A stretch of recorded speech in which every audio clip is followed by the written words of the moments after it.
มันยอมรับประดับไว้ในชีวิตชั่วลูกเล่นล้าน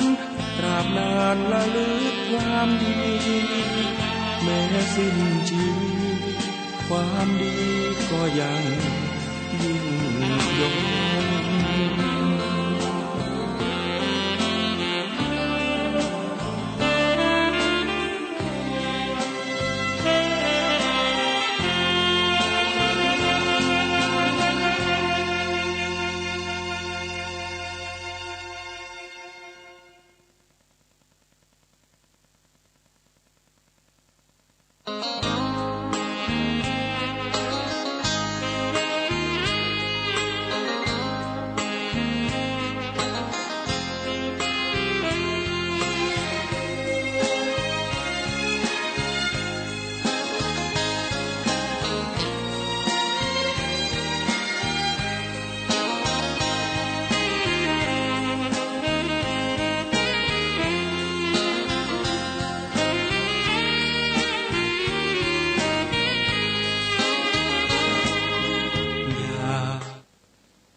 พุทธคุณวางไว้กลางเกล้าเพื่อป้องกันเหล่าภัยลินสิ้นทั้งหลาย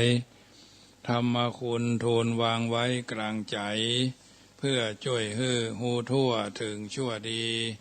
สังฆคุณทูลไว้ในชีวิตเพื่อช่วยปิดพ้นทุกข์เป็นสุขีโดยบุญอภิวันอัญชรีสวัสดีโดยการนิรันดร์เทิน10 นิ้วกราบแนบใจไหวสาปารมีธรรมในครูบาอาจารย์พระมหาเถรานุเถระ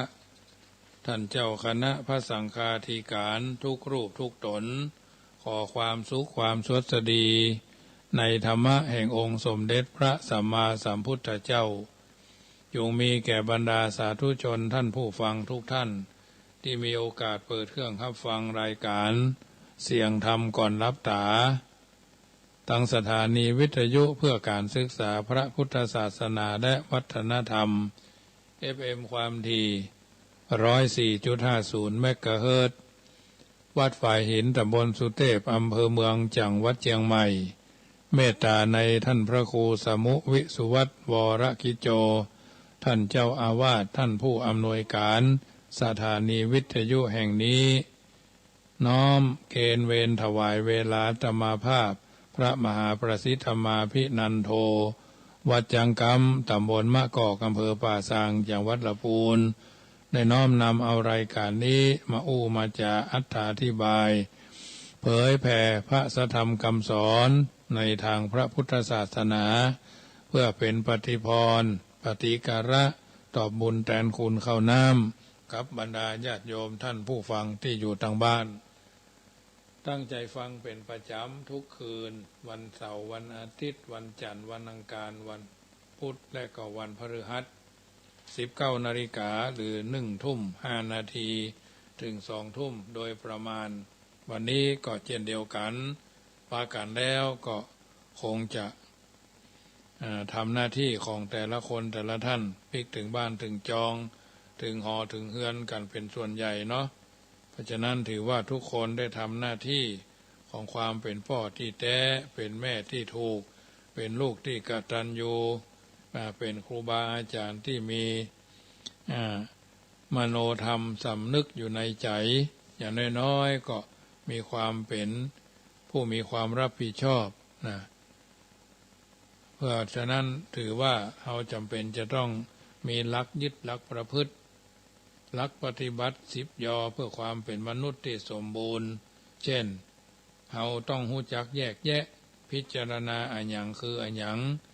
อันหยังทุกข์คืออันหยังจะดับอย่างใดชีวิตคืออันหยังเกิดมาทำไมทำอย่างใดชีวิตมีก้าดีชั่วคืออันหยังอันนี้รู้จักแยกแยะ2ยิ้มแย้มมีใจร่าเริงเบิกบานยิ้มสู้ปัญหาอุปสรรคคุณปู่ยิ้มสง่าคุณย่ายิ้มเสมอคุณตายิ้มง่ายคุณยายยิ้มงามจึงจะได้นามว่าสยามเมืองยิ้มนะยิ้มแย้มก็คือจิตใจร่าเริงเบิกบานตามโอกาสจังหวะเวลานะ พิษหัวกันบ้างมายิ้มเนี่ยดีบ่ดีก็จะได้อย่างว่านั่นน่ะจะได้อันลูกบอลหรืออาจจะได้มัดเนาะเพราะฉะนั้นปัญหามีต้องก้อยๆแก้ค่อยๆเก่าค่อยๆแกะไปทีละเพราะทีละเพราะเหมือนเฮาแก้เชือกเนาะปัญหาวัดก็ถึงมีปัญหาบ้านก็ถึงมีปัญหาครอบครัวก็ต้องมีหน่วยงานองค์กรมีหมดหลายอย่างมันอย่างน้อยๆก็ยืนเดินนั่งนอนกินดื่มทำพูดคิดเนี่ยอย่างพื้นฐานนะเพราะฉะนั้นยิ้มสู้ปัญหาอุปสรรคท่านจึงกล่าวเอาไว้ว่าคุณปู่ยิ้มสง่าคุณย่ายิ้มเสมอคุณตายิ้มง่ายคุณยายยิ้มงามจึงจะได้งามว่าสยามเมืองยิ้ม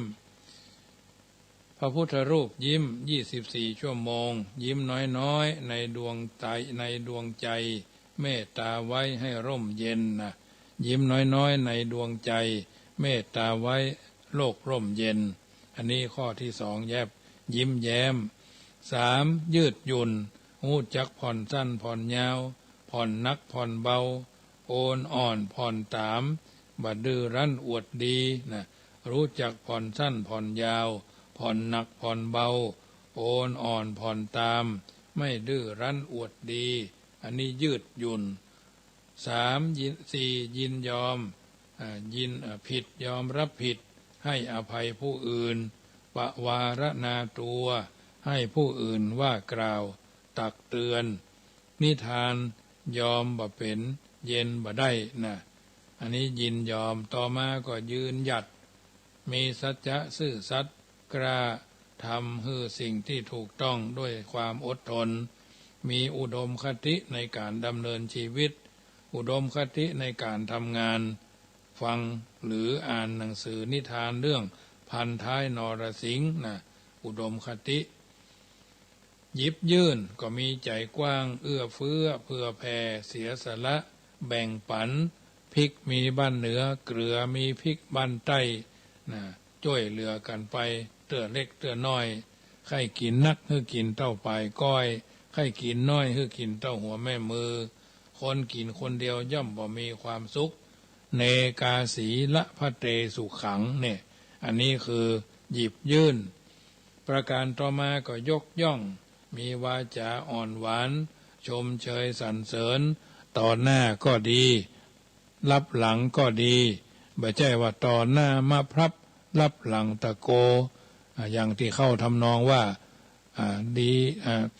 กึ้มงึ้มดื่มในน้ำบาไหลเจียวปื้นเนี่ยนิสัยไม่ได้นิสัยไม่ดีคือนิสัยแจ๊ะบะเลาะเพาะแพะนิสัยดีอันเนี้ยยกย่องไผ่เนี้ยไผ่ดีตัวเก่าตึ้งได้นะเอาหันครูบาอาจารย์พ่อแม่ผู้บังคับบัญชาดีอาจารย์มันเตอะเนี่ยอาตมาภาพบังเอิญว่ามีครูบาอาจารย์เพิ่น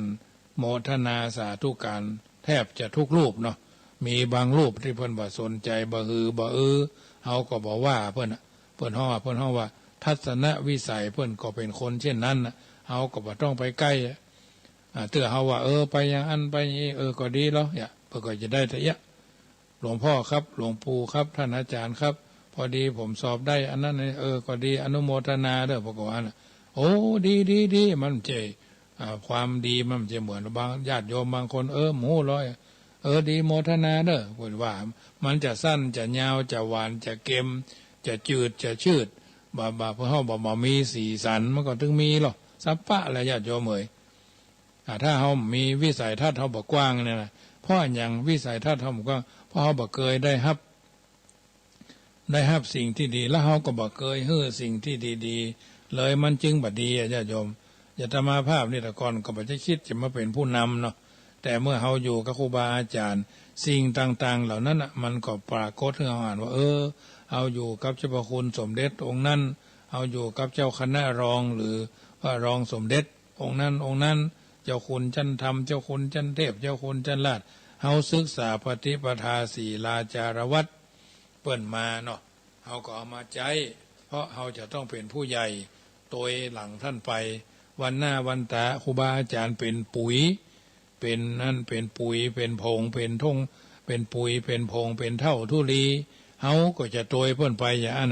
เหมือนกันนะพ่อแม่เขาเนาะก่อนเขาอยู่กับพ่อกับแม่เขาก็อยู่กับพ่อกับแม่ก็อบอุ่นดีถึงวันนี้เขาได้เป็นเขามีพ่อมีแม่เขาก็มีคุณโยมทั้งหลายเป็นพ่อใจสูงกว่าก็เหมือนพ่อเหมือนแม่เนาะมาได้อยู่ด้วยกันก็เหมือนพี่เหมือนน้องเหมือนคนในครอบครัวเดียวกันบางคนก็คิดจะห่างบางคนก็คิดจะเหินบางคนก็คิดจะบักกายใกล้เนี่ยเพราะฉะนั้นสิ่งต่างๆเหล่านี้มันเป็นโลกธรรมเนาะมีลาภเสื่อมลาภมียศเสื่อมยศบางคนก็มีกับข้ออ้างบางคนก็มีกับข้ออย่างอย่างอันนั่นก็บ่ได้อันนี้ก็คือคนหันแก่ตัวคนมีความโลภคนมีความโกรธคนมีความเกลียดคนมีความเครียดแค้นหมู่เนี้ยนอนรับบ่สุขนะนอนรับไม่คืนก็ฟุดวัดฟุดฟัดนะมันประเภทเนี้ยเพราะมันอยู่ไหนบ่ม่วนเพราะมันบ่ได้คนนั่นว่าอันงี้เขี้ยวเบี้ยวปากงัดเขี้ยวงัดกลางนี่นะมันถึงมีเราญาติโยมแม้กระทั่งชาวบ้านนอนกับชาวบ้านอยู่ด้วยกันพอบ่ได้ดังดังนี่ได้ยินเขาว่าไอ้นะโอ้อยู่ดีกินได้จะเอาเขามาใส่เอาเขาของสัตว์กี่ชนิดมาใส่นะเปิ้นว่าอย่างอย่างนี้บางทีเป็นพิษเป็นเถียงเป็นเดือดเป็นดังบางรายก็โทรศัพท์มาว่าบางรายก็โทรศัพท์มาเขียนตัวหนังสือมาบางท่านก็ว่าอันนั้นอันนี้อันนั้นเขาก็ถือว่าเขาอาตมาภาพจิงสวดเมื่อแรงว่าอิติปิโสภะคะวาน่ะสัมมาที่ใดสัมไปที่นั่นโมบ่ฮู้โมบ่หันน่ะผู้ใดทำเข็นแก่ข้าพเจ้าแต่ก่อนเมื่ออายุสัก35นี่บัดได้กันแล้วญาติโยมอยู่ใกล้ก็ต่ำถึงบ้านบ่เนาะต่ำทึกแล้วล่ะบัดเดียวยังแควนกะเท่ามาละเนาะเกิดเมินมาละบ่ใช่ว่าเท่าเนาะอันเนี้ยเป็นเรื่องจริงเอาเป็นเจ้านายก็มาคนนั้นมาฟ้องเจ้านายครับลูกพี่ครับหัวหน้าครับเจ้ครับเฮียครับลูกน้องบาตัวนั้นมาว่านะอีตัวนี้พามันว่าเมื่อใดนะปุ่นเนาะต่ำแถวที่นำงานลูกน้องเนื้อเธอมีปัญหาก็อยากจะว่าลักษณะเนี้ยเหมือนกันทุกคนเขาผ่านมากว่าเขาจะเย็นเนาะอยู่ไหนถ้าทำใจเย็นเหมือนน้ำลวกไก่นี่มันเป็นเรื่องแหละถ้าอยู่ไหนเหมือนเย็นเหมือนน้ำวังหินนี่ยังแควนน้อยปันอยู่ด้วยกันสบายแต่ทั้งนี้ทั้งนั้นญาติโยมเราต้องหู้จักยกย่องลูกศิษย์ได้ดีก็ดีอนุโมทนาลูกศิษย์หรือเพื่อนได้ดีก็อนุโมทนานะอย่าธรรมาภาพสอบปรริญญาได้คนนั้นอนุโมทนาเอาก็ดีใจเอาก็ภูมิใจเนาะคนนั้นเพิ่นอนุโมทนาถ้าสอบมาได้ผลก็คือกำลังใจอันเนี้ยมันเป็นธรรมชาติมีลาภเสื่อมลาภมียศเสื่อมยศนะยกย่องแล้วก็ยับยั้งมีสติยับยั้งชั่งใจสติมาปัญญาเกิดคนนั้นฟ้องคนนี้ฟ้องคนนั้นส่งไลน์มาให้ฟังคนนี้โทรศัพท์มาหาว่ารายงานคนนั้นคนนี้ได้ยินเขาว่านะตุได้ยินเขาว่านะท่านมหาได้ยินเขาว่านะตุหลงเนี่ยมันถึงว่ากันมาสดๆแหละถ้าเอามาเป็นเรื่องมาซ้ายก็มาเถอะย่ำซ้ายไว้มาขวาก็ย่ำขวาไว้เอาบ่ใจตุกเอาบ่ใจฮ้อนเอาบ่ใจรันทดอดสู่อย่างนั้นนะเขาทำหน้าที่ของเขาคือดีที่สุดมันจะว่าจะได้ถ้ามันแค่มาเป็นตู้หลวงก็มาเป็นเตอะเนาะเขาก็จะเป็นลูกวัดมันบ่ใจเดือดร้อนเนาะเรื่องเราเนี่ยเพราะฉะนั้นบ่ใจจะไม่ต้องใส่หัวโขนอย่างไว้นักหนาเนาะเพราะฉะนั้นต้องยับยั้งสติจั่งใจสติมาปัญญาเกิดสติตะเลิดเกิดปัญหาสติมาบะคบสติถูกตัดจะคบกับหมาเนาะสติตะเลิดจะเกิดปัญหาสติมาหมาไม่กัดสติถูกตัดจะกัดกับหมาเนี่ยบนว่าอย่างนี้นะสติยับยั้งชั่งใจสติมาปัญญาเกิดสติตะเลิดจะเกิดปัญหาสติมาหมาไม่กัดสติถูกตัดจะกัดกับหมานี่บนว่ายับยั้งต่อมาก็หยุด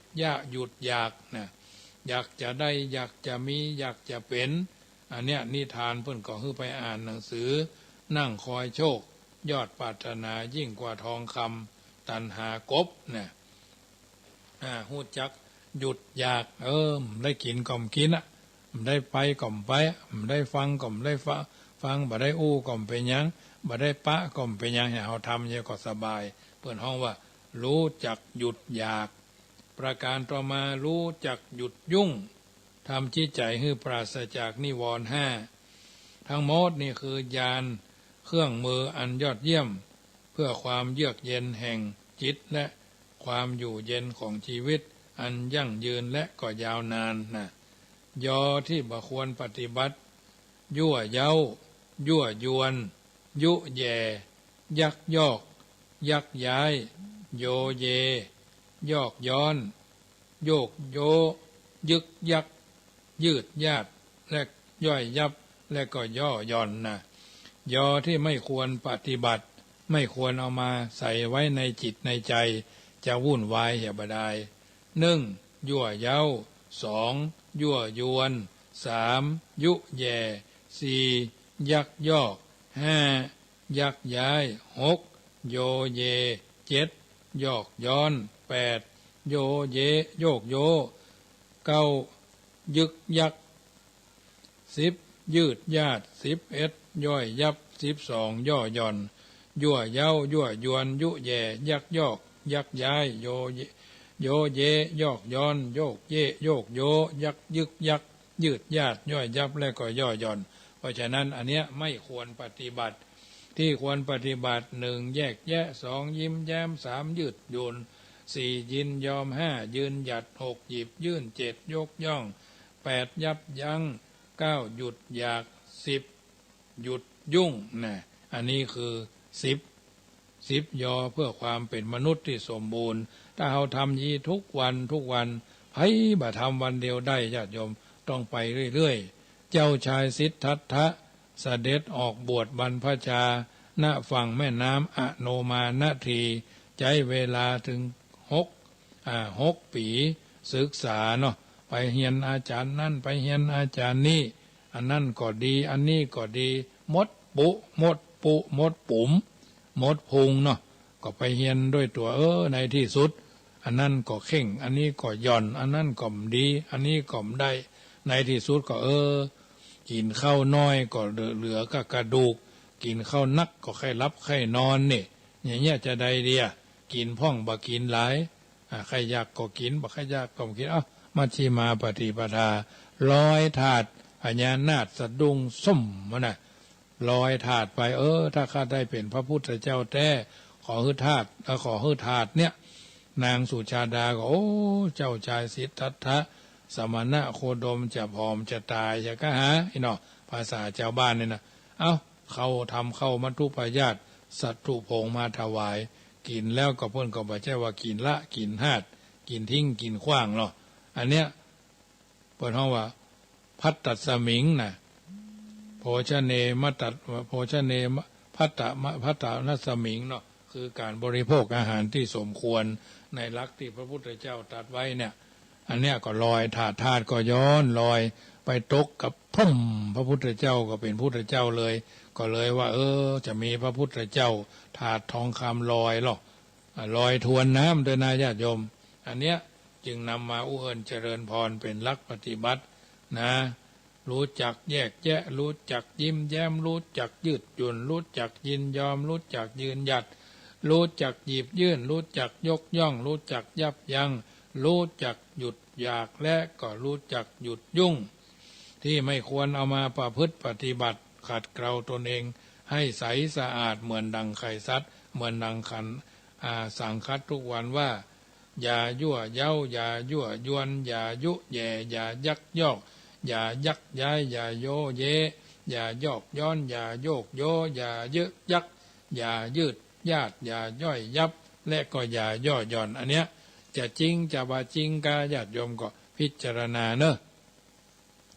ในการดำเนินชีวิตของเราสู้ต่อไปจนกว่าชีวิตจะหาไม่นะพุทธศาสนาคือศาสนาของผู้รู้เนาะรู้ตื่นเบิกบานนะศาสนาของผู้รู้ผู้ตื่นผู้เบิกบานผู้รู้คือรู้อริยสัจสี่รู้ทุกข์รู้เหตุให้เกิดทุกข์ความดับทุกข์วิธีดับทุกข์รู้แจ้งโลกคือขันธ์ห้านี้เป็นทุกข์รู้ตื่นก็ตื่นจากความงมงายบ่ใช่ตื่นตูมบ่ใช่ตื่นเต้นบ่ใช่ตื่นตระหนกพุทธศาสตร์คือศาสตร์ของคนตื่นไสยศาสตร์คือศาสตร์ของคนหลับนะพุทธศาสตร์คือศาสตร์ของคนตื่น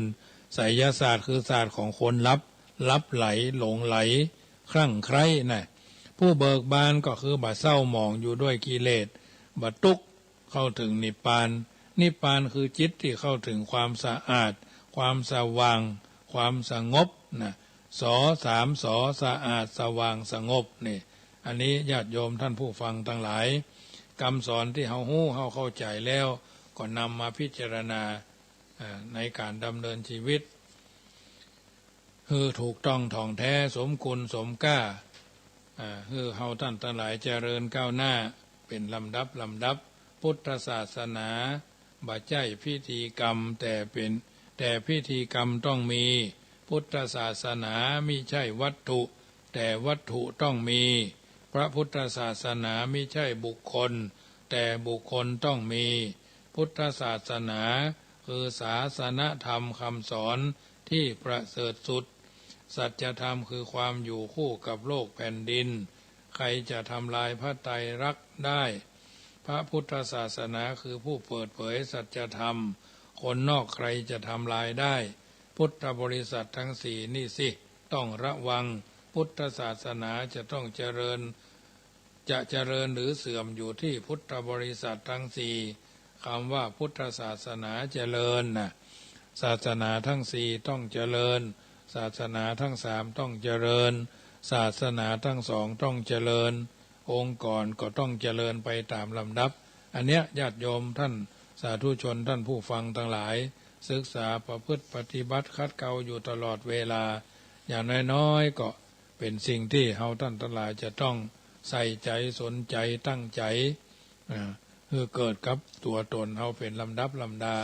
ทั้งนี้ทั้งนั้นเฮาอยู่ในสังคมแห่งการอยู่ร่วมหรอกประเพณีทำบุญทุกครั้งทุกคราวทุกโอกาสก็จะทำเมื่อเฮาท่านทั้งหลายบ่หลงบ่เก้อเขินบ่งมงายนะบ่งมงายในหน้าที่โดยเฉพาะหน้าที่นี่ก็เป็นสิ่งสำคัญสำหรับทุกๆคนที่ควรจะมีหน้าที่ของชีวิตเพิ่นบอกว่าหน้าที่ของชาวประมงคือเสาะหาป่าหน้าที่พ่อค้าก็หาทำไรหน้าที่ของศิลปินก็คือสร้างศิลปะหน้าที่ของพระคือสอนมนุษยชาติมนุษยชนหน้าที่ของชาวพุทธก็คือทำดีปฏิบัติตามคำสอนของพระพุทธเจ้าหน้าที่ที่พึงระลึกเสมอเฮาอยู่ในฐานะอันหยังมีหน้าที่อย่างใดหน้าที่ที่เฮามีต่อพระพุทธศาสนาหน้าที่ที่เฮามีต่อชาติบ้านเมืองแผ่นดินหน้าที่ที่เฮามีต่อครอบครัวสมาชิกที่ดีของครอบครัวหน้าที่ที่เฮามีต่อสังคมเป็นสมาชิกที่ดีของสังคมหน้าที่ที่เฮามีต่อญาติวงตระกูลหน้าที่ที่เฮามีต่อพ่อต่อแม่ต่อครูบาอาจารย์หน้าที่ที่เฮามีต่อลูกศิษย์หน้าที่ที่เฮามีต่อธุรกิจการงานหน้าที่ที่เฮามีต่อกิจวัตรส่วนตัวส่วนรวมหน้าที่ที่เฮามีต่อวัฒนธรรมของชาติหน้าที่ที่เฮามีต่อทรัพยากรของชาติหน้าที่ที่เฮามีต่อทรัพยากรบุคคลปูชนียบุคคลของชาติหน้าที่ที่เฮามีต่อทรัพยากรบุคคลเยาวชนของชาติหน้าที่ในการเคารพกฎหมายกฎจราจรของชาติและสังคมหน้าที่ในการรักษาบ่คือเกิดมลพิษมลภาวะของสังคมหน้าที่ในการใช้ทรัพยากรของชาติอย่างประหยัดน้ำลมน้ำไฟเป็นต้นหน้าที่ในการรักษาสุขภาพของตัวเก่าเอาเป็นอันหยังปวดตรงไหนบาดสบายเพราะอันหยังเนี่ยยิ่งปัจจุบันเนี่ยโรคโควิด-19 กำลังแพร่ระบาดเปิดห้องว่าคัตเตอร์1คัตเตอร์2คัตเตอร์3คัตเตอร์4ละวุ่นละวือกันนะถ้าพอภาพรวมนะมันก็จะเป็นอย่างนั้นหน้าที่ในการเรียนหนังสือเรียนคนเรียนโรคนะหน้าที่ที่การใช้ชีวิตของคนเรียนงานหน้าที่เรียนจิตวิญญาณหน้าที่ในการสร้างสมาชิกที่ดีให้สังคมเอาอยากได้คนดีแต่ไม่ช่วยกันสร้างคนให้ดีนะหน้าที่ในการป้องกันสังคมคนเขาเสียสละร่างกายเพื่อแพทย์ได้ศึกษาค้นคว้าเอาเป็นเอดส์ไปแอวแพร่โรคเอดส์ถูกต้องแล้วหรือยังเ เอาไปโลกเพิ่นว่าเสือเขาว่าเขาเพิ่นว่าเสือเขาก็ว่าพระเจ้าเพิ่นว่าพระเจ้าเขาว่าเป็นเสืออย่ามันก็เลยไปทางหน้าเสื้อเตื้อญาติโยมเพราะฉะนั้นจะต้องจงทำหน้าที่ของตนเองและสังคมให้ดีและแล้วโลกนี้จะพบกับความสุขสันติสุขโลกจะสุขสันต์เมื่อทุกคนทำหน้าที่เพิ่นจึงบอกว่าเพ่งหน้าที่เรามีอยู่อย่าดูหมิ่นมอบชีวิตอุทิศมิคิดหวันโลกอวนโลกโลกอนละวนเพราะนี่หน้าที่กันโลกสุขสันต์เพราะคนชี้หน้าที่ตนทำหน้าที่เพื่อหน้าที่ที่ยังยิ่งชีวิตอย่าพะวงหลงติดเพื่อสิทธิผลนั้นเพียงสิ่งหน้าที่มันพลอยบันดลข้าวช่วยคนได้ลิ้มให้อิ่มเองเนี่ยอันนี้เรื่องของหน้าที่ที่เราท่านทั้งหลายจำเป็นจะต้องทำความเข้าใจคือหน้าที่มันมีเป็นเป็นช็อตนะญาติโยมสร้างชีวิตโดยการหยังโดยการขยันก็หรือขยันหรือขี้ค้านมันก็อยู่ที่ตัวเราทั้งนั้นอุปมาอุปไมยในการดำเนินชีวิตของเราให้ถูกต้องท่องแท้ก้าวไปสู่สังคมแห่งการอยู่ร่วมเราท่านทั้งหลายก็จะดำเนินชีวิตอย่างถูกต้องท่องแท้สมคุณสมค่าที่เราได้เป็นชาวพุทธชีวิตคือการงานคือชีวิตที่จะได้ก้าวไปสู่จุดประสงค์และเป้าหมายที่เราอยู่กันมากี่วันกี่เดือนกี่ปีเนาะมันจะเป็นอย่างนี้ต่อไปมันจะดีกว่านี้ก็อยู่ที่เรานั่นแหละถ้าเราทำดีเราเดินทางชีวิตของเราได้เราก็ก้าวไปสู่จุดที่เราปรารถนาสำเร็จได้วางแผนชีวิตพิชิตความสุขสมัยนี้เราทำอย่างต้องมีการวางแผนครูจะสอนนักเรียนก็ต้องมีแผนการสอนบริษัทห้างร้านจะกล้าจะขายจะทำธุรกิจหรือธุรกิจก็ต้องวางแผนการกล้าการขายผู้กำกับหนังภาพยนตร์ต้องวางแผนเขียนบท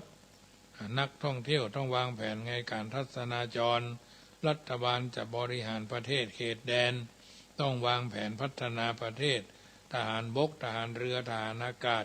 จะรบทัพฆ่าศึกฝ่ายเสนาธิการก็ต้องวางแผนการรบไว้เป็นอย่างดีวิถีชีวิตของเรามีปัญหาอุปสรรคมากมายกระเดียวก็ทุกข์กระเดียวก็สุขกระเดียวก็เรื่องหั่นกระเดียวก็เรื่องนี้เราจึงจำเป็นต้องมีการวางแผนเรื่องทิศหกเบื้องหน้าเบื้องหลังเบื้องขวาเบื้องซ้ายเบื้องบนเบื้องลุ่มนะเบื้องหน้าเบื้องหลังเบื้องขวาเบื้องซ้ายเบื้องบนเบื้องลุ่มวางแผนเรื่องการแบ่งทรัพย์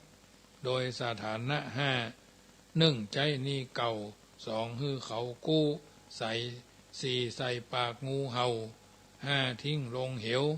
6ฝังดินวางแผนเรื่องการเรียน5ประการรู้หนังสือรู้คนรู้โลกรู้ร่างกายสังขารรู้วิญญาณกิเลส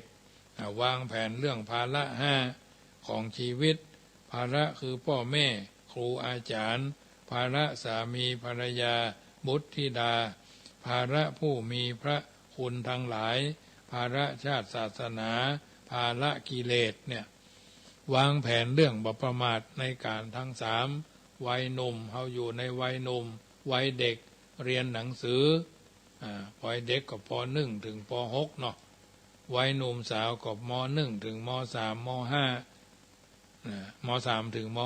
.6 วัยกลางเยาวชนก็ป.ตรีป.โทป.เอกวัยทำการทำงานก็35ถึง45เนาะเลย45ก็วัยผู้ใหญ่แล้วเนี่ยวัยแก่เฒ่าชราอดีตปัจจุบันอนาคตมืดมามืดไปมืดมาสว่างไปสว่างมามืดไปสว่างมาสว่างไปน่ะวางแผนเรื่องการเพิ่มสาระ5ฮื้อชีวิตศีลสาระสมาธิสาระปัญญาสาระวิมุตติสาระวิมุตติญาณทัศนะสาระเนี่ยวางแผนเรื่องเรือน3น้ำ4 โอวาท10ของนางวิสาขาเนี่ยอันเนี้ยมีเยอะมีแยะมีมากมีมาย วางแผนชีวิตพิชิตความทุกข์นะถ้าเรามีแผนแล้วเราก็บ่ต้องไปเดือดร้อนแผนพัฒนาประเทศนะกี่ปีเราก็ต้องหู้ญาติโยมสาธุชนเรื่องนี้ยาวไปเรื่อยๆถ้าภาษาชาวบ้านเพิ่นว่ายาวไปหน้าที่ของพระญาติมาภาพก็เหมือนกันหน้าที่ของพระคือปริยัติศึกษาปฏิก็เอาการศึกษามาแจกแจงแยกแยะปฏิเวทะจากการแยกแยะเขาจะไปทางใดเขาจะไปทางซ้ายเขาจะไปทางขวาเขาจะไปทางบนเขาจะไปทางลุ่มปฏิเวทะก็ผลจากการศึกษาเปิดจากการปฏิบัติแล้วก็ผลก็ออกมาปริยัติปลูกบารมใหญ่ปฏิบัติผลบารมใหญ่จะเป็นบารมใหญ่ดอลำไยสีชมพูลำไยเบี้ยวเขียวลำไยยังอีดอเนาะแล้วแต่ลำไยหิ่งลำไยสายน้ำเฮิงก็แล้วแต่เฮาปลูกมะม่วงอะไรยังตะลับนาคกะมะม่วงแก้วกะมะม่วงเขียวเสวยกะโชคอนันต์กะทองดำกะเอาแล้วแต่เฮาปลูกแล้วมันก็ฮื้อผลจ่อออกมาจะพ่นกะลำไยก็พ่นกะปฏิเวทก็ผลจะเอาผลดีจะเอาผลดกจะเอาผลอันอย่างไรเบอร์นั้นเบอร์นี้น่ะอันนี้ก็ปริยัติศึกษาปฏิบัติเอาการศึกษามาวิเคราะห์ปฏิเวทก็ผลของการศึกษาเทศนาก็เอามาแจกแจงแยกแยะเอามาพัฒนาจิตเอามาพัฒนากายเอามาพัฒนาชาวบ้านเอามาพัฒนาเยาวชนปรึกษาหาความรู้จากครูบาอาจารย์ผู้มีตำแหน่งแห่งหนผู้มีอำนาจบริหารราชการราชกิจการคณะสงฆ์ใกล้ชิดประชาชนเพราะฉะนั้นหน้าที่พระศึกษาเล่าเรียนประพฤติปฏิบัติปฏิเวทะยกเสนอแสดงอ้างเทศนาบอกกล่าวพัฒนายกระดับจิตปรึกษากิจใกล้ชิดประชาชนอันนี้หน้าที่ของพระที่ท่านว่าไว้จะไปอย่างอี้ก็ได้บ่ไปอย่างอี้ก็ได้จึงนำมาเป็นข้องเตือนจิตสะกิดใจคือญาติโยมค่ำคืนของวันนี้ก็ได้หลายรสอัตรสเป็นวันทำการทำงานของญาติโยมปิกลูกบ้านลูกจองเนาะวิกฤตการณ์หลายสิ่งหลายอย่างบางท่านก็หมดกำลังใจบางท่านก็บ่ม่วนบางท่านก็ละวุ่นละเวอหลายสิ่งหลายอย่างรายการรายงานนะญาติโยมแต่ทั้งนี้ทั้งนั้น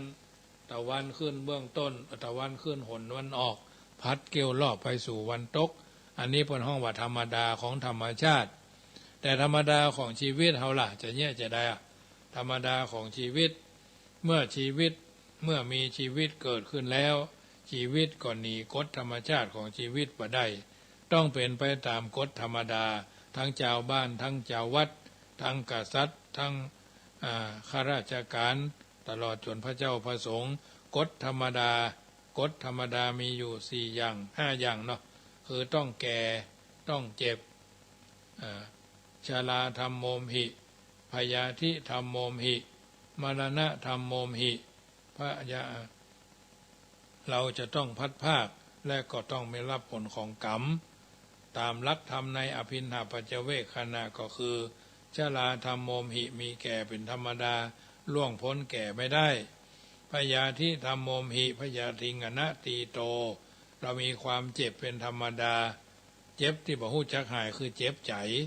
เจ็บที่ฮู้จักหายก็คือเจ็บไข้ได้ป่วยบาดล่วงพ้นความเจ็บไปได้มรณะธรรมโมมหิอันนี้คือความตายมันเป็นเรื่องธรรมดามีทุกวันในคลิปรถจนตายมัดคอตายตกน้ำตายฉีดยา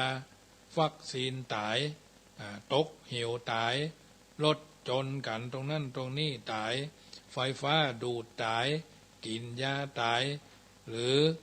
หมดลมหายใจคือบาหายใจก็ตายเนาะอันนี้มรณะธรรมโมมหิแล้วก็พัดภาคก็คือสัพเพหิเมปิเยหิมะนาเปหิ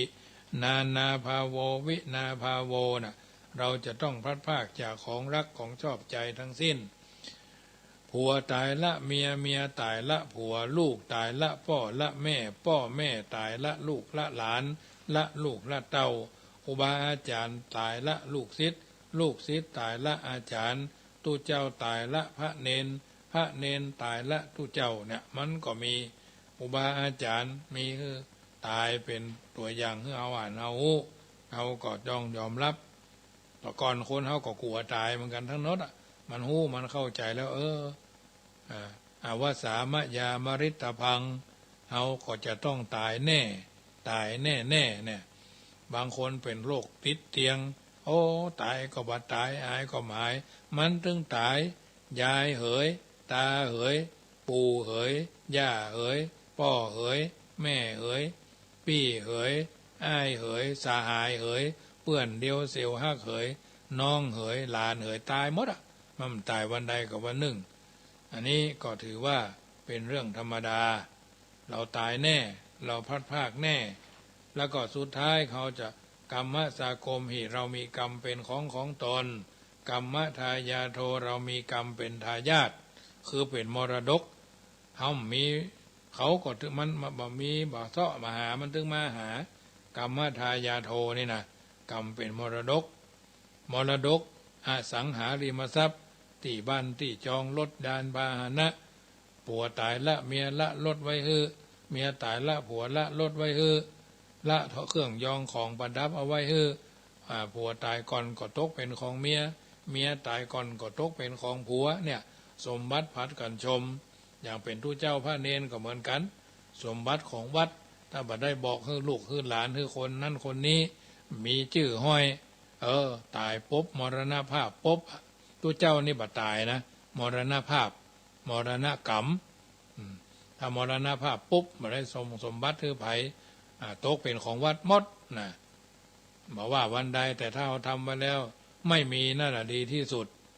อันนี้ก่อนนำมาเอิญกรรมะทายาโทกรรมะพันธุมีกรรมเป็นกำเนิดเป็นผู้ฮื้อเกิดหรอกกรรมฮื้อผู้กำเนิด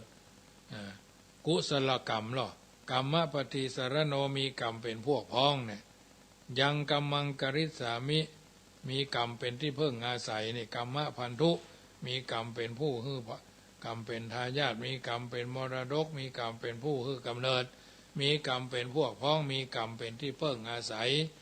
ทำกรรมดีไว้ยังกรรมังกริสามิเราจะทำกรรมอันใดไว้กันระยานังวาดีก็ตามปาปะกังวาชั่วก็ตามตัดสะทายาโทภวิสามิเราก็จะได้รับผลของกรรมนั้นนะเป็นทายาทของกรรมนั้นแถมอย่างหนึ่งท่านแสดงสิ่งที่ห้ามไว้บ่ได้สิ่งที่ห้ามบ่ได้ในชีวิตเป็นห้องว่าอารัพพนิยฐานอารัพพนิยฐานะห้าอย่างก็คือชราความแก่ห้ามมันบ่ได้ต้องแก่พยาธิเจ็บไข้ได้พยาธิต้องเจ็บห้ามบ่เจ็บบ่ได้มรณะความตายห้ามก็บ่ได้ต้องตายทัศนะความเสียหายจากห้ามบ่ได้คือต้องพัดภาคต้องมีความเสียหายเช่นคนรักหรือของรักต้องสูญเสียไปบางท่านก็ถูกตัดมือบางท่านก็ถูกถอนเขี้ยวบางท่านก็ถูกเจาะแล้วเจาะแหมตัดแข้งตัดขาเป็นพนห้องว่าเป็นมะเร็งหรือเป็นอะไรอย่างเกี่ยวกับลามแข้งลามขาเนาะเป็นเบาหวานนะเป็นเบาหวานก็เป็นเบานักก็เบาหวานเบาเค็มก็โรคจางนี่มีแล้วโรคจางก็คือโรคที่บอกว่าโรคอย่างที่มันมาใหม่นะเนียเนออย่างนี้นี่เพราะฉะนั้นโรคทั้งหลายแล้วเนี้ยเอาเป็นน่าดีที่สุดคนฮักหรือของฮักต้องสูญเสียสูญเสี่ยงข้อนี้ตรงกับอภินหาปัจจเวคขณะข้อ4ข้อ5ขยะใบใจที่เอาไปใส่ถุงดำน้ำใจเนอะอันนี้ขยะคนละอย่างความเสื่อมเสียความเสื่อมสิ้นห้ามบ่ได้ญาติโยมคือว่าต้องมีความเสื่อมไปเสี่ยงไปในชีวิตบ่อย่างใดก็อย่างหนึ่งบ่คงที่เป็นปกติอยู่ได้เพราะฉะนั้นชราความแก่ห้ามไม่ได้พยาธิความเจ็บก็ห้ามไม่ได้มรณะความตายก็ห้ามไม่ได้ทัศนะความเสียหายคือความพัดภาคนั่นแหละขยะความเสื่อมสิ้นเสื่อมสูญต้องมีความเสื่อมไปเป็นธรรมดาห้องว่าอารัพพนิยฐานะหรืออารัพพนิยฐาน5อย่าง แล้วก็อภินหาปัจเจเวคขณะลักพิจารณาก่อ5 ข้อเนี่ยธรรมดาของชีวิตทุกคนน่ะก่อนเฮาเกิดมาก็มีอย่างยะเฮาเกิดมาปะก็ปะอย่างยะญาติโยมคือว่ามาตั้งแต่ในท้องข้อที่ว่าแก่มาตั้งแต่ในท้องนั่นนะเข้าใจยากกฎของธรรมดาความแก่มาพร้อมกับความเกิดเมื่อเกิดแล้วก็เริ่มแก่ได้กี่เดือนล่ะโอ้5 เดือนโอ้หนุ่มแล้วเขากำลังได้3 เดือนเนี่ยแก่แล้วเขากำลังได้3 เดือนเนี่ยเขาได้7 เดือนเลยเนี่ยอายุก็เหมือนกันเดี๋ยวอายุจะได้ละ50โอ้หนุ่มแล้วเขาก่อนเขา52ละเนี่ยอายุจะได้55โอ้เขา58โอ้แก่แล้วเขากันเนี่ยก็จะเป็นอย่างนี้แหละเกิดมาตั้งแต่อยู่ในท้องกี่เดือน3 เดือน7 เดือน9 เดือน10 เดือนอ่ะไผ่คงมาตั้งท้อง15 เดือนก็จะโยมเข้าใจยากเพราะคนส่วนมากเข้าใจกันว่าคนแก่ก็คือต้นมีอายุมากอยู่ในเกณฑ์ปัจฉิมวัยอายุ50 ปีขึ้นไปก็บ่าย3 โมงเนี่ย60 ปีก็5 โมง4 โมง70 ปีก็5 โมง80 ปีก็6 โมง90 ปีก็ทุ่มนะหรือคนที่มีสังขารสุดโทรมสุดเสื่อมเขี้ยวหักผมงอกหนังย่อนยานเตาะแตะติงตึงหูตึงตาฟางเนี่ยเตาะแตะติงตึงตรงเต็งต้องตายนะมันเป็นธรรมชาติไม่ต้องไปฝืนผมขาวเป็นที่ก็ต้องย้อมต้องโกรกเนาะบางคนเนี่ยโอ้ธรรมาภาพมาอยู่วัดจังกรรมบางคนก็หัวแดงตลอด10 ปี20 ปีแดงอยู่นั่นมันตึงทรงอย่างเก่าบางคนบัดแดงก็ทำมือมันแดงบางคนก็เพิ่นว่าปิดบังซ่อนเล่นเนาะมันจะงอกก็ปล่อยมันงอกเหมือนทนงศักดิ์ภักดีเทวาซ้ำดีอาตมาภาพนี่ก็ปล่อยไปตามธรรมชาติเขาจะเอาหัวเตียวเลยญาติโยมนี่เอาแต่หัวแม่เท้านะผมมันก็ขาวเป็นธรรมดานะเพื่อเข้าใจในเรื่องแก่มาตั้งแต่ในท้องจะได้ยกตัวอย่างมาเปรียบเทียบคือฟังสมมติว่ามีแม่หญิงตั้งท้อง2 คนเหมือนกับพระเหมือนกันคนตั้งท้องปามานี่นะแต่ว่ากันวันซืนก็ไปวัดน้ำบ่อหลวงกับพระเหมือนกันโอ้แม่มารกำลังพระเป็น2-3 เดือนกำลังพระเหี่ยวคนพระกรุงเทพกับพระคนนะคนตั้งท้องปามานี่นะแม่หญิงพระกันมีท้อง2 คนพระกันคนเรื่องถามว่าเธอมีคันได้กี่เดือนแล้วจ๊ะคนที่2ก็ตอบว่าโอ้ฉันได้2 เดือนแล้วคนที่1ก็โอ้เช่นนั้น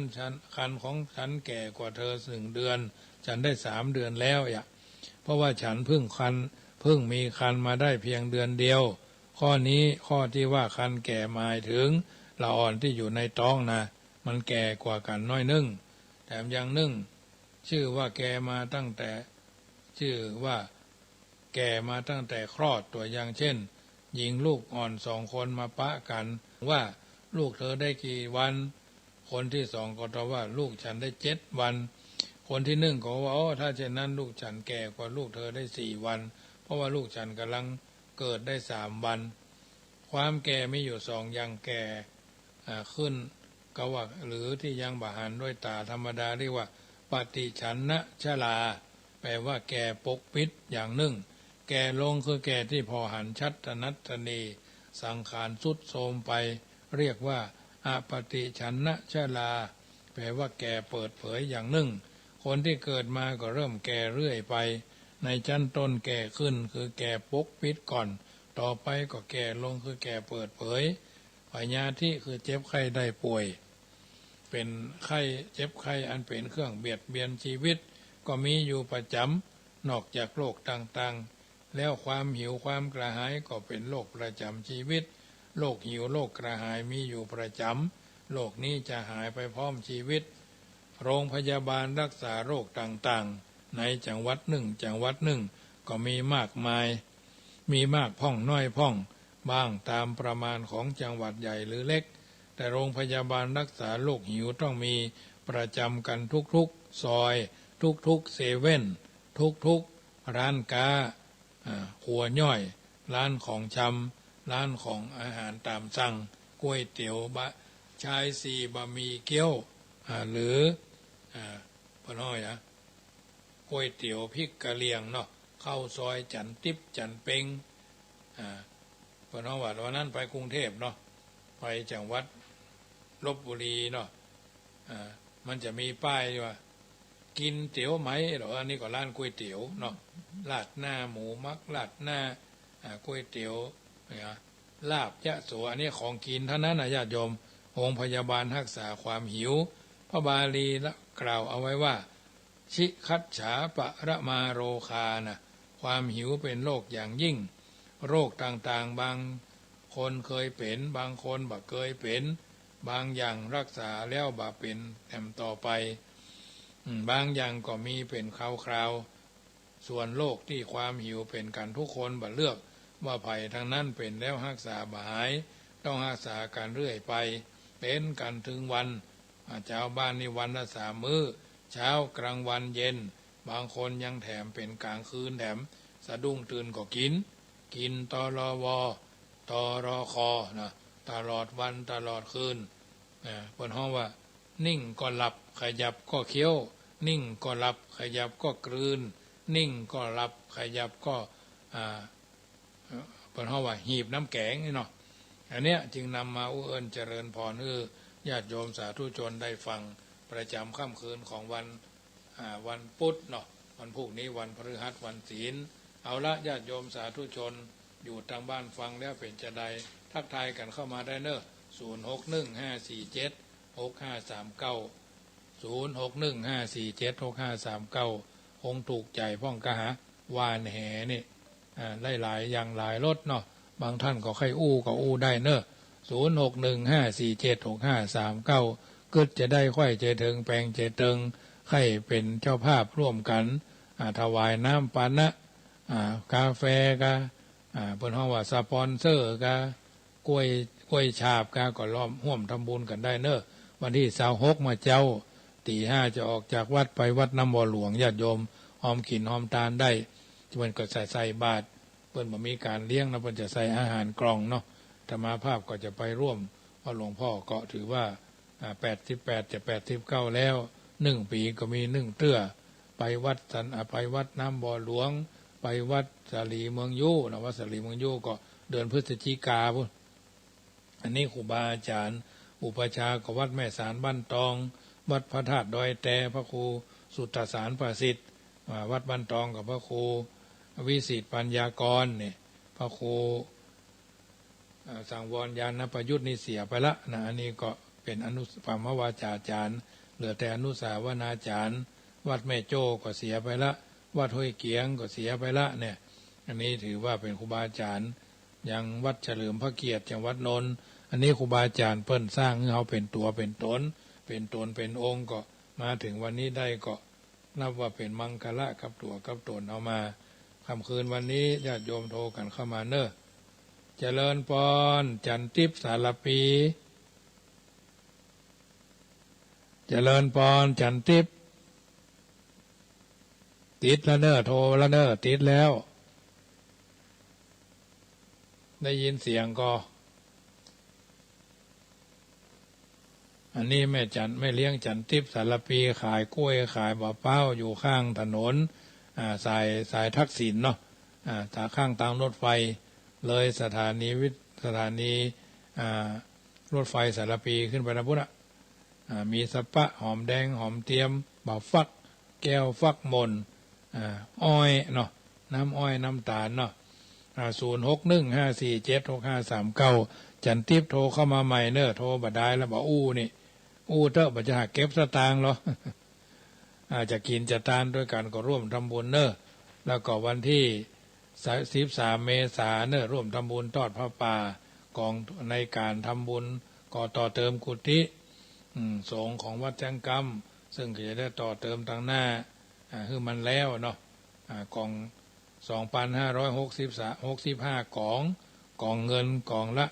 100กองทองกองละ300กองเพชรกองละ300เนอะน้อมเอิญเจริญพรกินทานด้วยกันได้คนละเล็กคนละน้อยนิดหน่อยทำแล้วสบายก็ถือว่าเป็นกุศลเจตนาที่เรามีต่อกันเนาะวันเจริญพรแม่จันทิพย์สารปีฟังอยู่เนาะชัดเจนดี ฟังทั้งวันกับลังโทนเจ้าฮะคนเท่าปวดใจบ่สบายกะ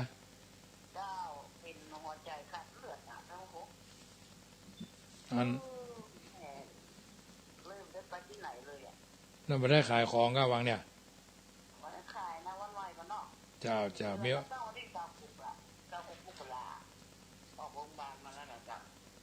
อันได้เจาะได้พาอย่างอยู่ก้า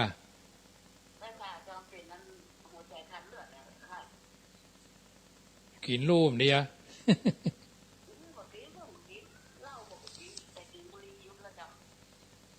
เจ้าไปกับเป็นกำลังใจปันหอมปันหายเนอเจ้าโมทนาแม่จันทิพย์สารพีโอ้เพิ่นก็ได้เฮาหลายหมื่นเนาะกับกล้วยเป็นเครือบะเป้าเป็นคะแนงนี่นะหอมแดงบะเป้าฟักแก้วฟักมนอยู่เรื่อยหน่อกล้วยหน่ออ้อยเวลาหน้าแล้งบ้านเฮามีเพิ่นมีเพราะเพิ่นปลูกตลอดปีเดี๋ยวนี้คนโยมพ่อใจโยมพ่อใจแฟนกู้ข้างเนาะกู้ง่ายๆกู้ข้างเพิ่นบ่สบายเป็นโรคหัวใจขาดเลือดเลี้ยงบ่ถึงเนาะอันนี้ก็ถือว่าทุกคนโรคาพยาธิเนาะก็มาเบียดเบียนนโมทนาคุณโยมจามจุรีสิทธิวงศ์อันนี้เพิ่นก็ร่วมทำบุญมาผ้าป่า300กองทุนวัดน้ำบ่อหลวง200อนุโมทนาเนอะแต่เจ้าก็โยมห่างดงนะแม่เลี้ยงห่างดงถ้าฟังอยู่กับอนุโมทนาเนอะเพิ่นโอนมา500ก็หาละภัยทำ200เนอะอันนี้ก็อนุโมทนาในกุศลอโยมพัชรินสุขันโทเนาะพร้อมครอบครัวเพิ่นร่วมทำบุญมาแถมวัดน้ำบ่อหลวงช่วยกันไปเถอะญาติโยมเล็กๆน้อยๆนิดๆหน่อยๆจะไปเครียดจะไปเคร่งมีถ้าตางได้เดือน600ก็เอาไว้จ่ายอย่าง500เอาทำบุญอย่าง100เนาะทำบุญทำน้อยก็ได้หลายตี้ทำนักก็ได้ตี้เดียวอย่างเพิ่นว่านั่นน่ะใครกินนักคือกินเต้าปลายก้อยใครกินน้อยคือกินเต้าหัวแม่มือนั่นแหละปลาตัวเจ้าเนี่ยจะได้ปลามาตัวหนึ่งได้ปลาทูมาตัวหนึ่งปลาทูนี่ง่ายดีเพราะเขาไม่ได้ฆ่ามันซื้อปลาทูมาตัวมาฝ่ามือนี่ตัวนึงอะไรเนี่ยจะได้ทอดก็ได้กินบะขี้คนแกงก็ได้กินบะขี้คนแกงก็ได้กินกับน้ำมันเนาะถ้าตำใส่คั่วแคเนี่ยได้หลายญาติโยมคั่วแคปลาทูข้าวแคคั่วแคปลานินนี่นะก็ได้หลายอยู่น้ำพริกก็ได้หลายน้ำพริกป่ายนะก็ได้หลายอย่างนั้นก็เป็น10ใครกินนักก็กินเต้าหัวปลายก้อยใครกินน้อยกินเต้าหัวแม่มือเนี่ยเอาก็ช่วยกันจุนเจือกันเนี่ยจึงจะเกิดเป็นสังคมแห่งการอยู่ร่วมนะเพิ่นบอกว่าจงถามตัวเองให้มากขึ้นว่าฉันจะได้อะไรเนี่ยถามให้น้อยลงและถามให้มากๆว่าฉันจะทำประโยชน์อะไรให้มากในแต่ละวันในช่วงชีวิตของฉันเนี่ยอันนี้ถามให้มากขึ้นเรื่อยๆถามให้น้อยว่าฉันจะได้อะไรเป็นเจ้าวาดจะได้อะไรทำบุญทำความดีจะได้อะไรเนี่ยคือถามน้อยๆลงทำแล้วจะได้อะไรเนี่ยทำบุญแล้วจะได้อะไรเนี่ยเอาไปคิดแก่ตัวจะได้จะให้แค่พ้องกันเพราะว่าถ้าคิดจะได้ทุกข์ใจถ้าคิดจะให้นี่สบายใจอันนี้เบอร์โทรศัพท์ใหม่เนาะเจริญปอน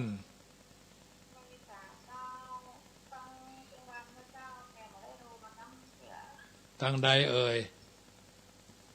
อยู่ทางใดเนี่ย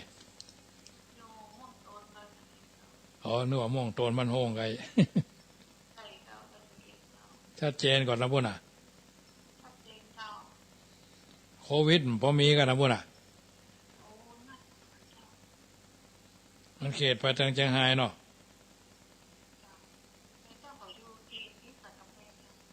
ไปทางเมกะวังแดงทางบ่อสร้าง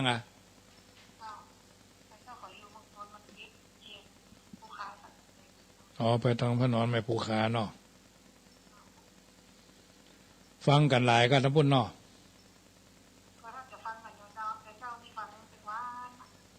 ไม่วันก็ฟังได้เมื่อคืนก็ฟังดีเนาะ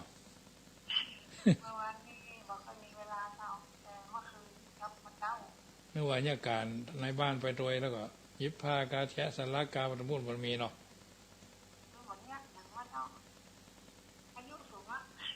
สวแล้วกันโอ้ยังแขวน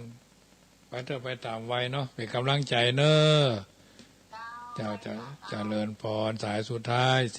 4608พี่น้องม่วงโตนบ้านห้องสันกำแพงเนาะอนุโมทนาเนอะสัพพีติโยอายุวันโนสุขังพระลัง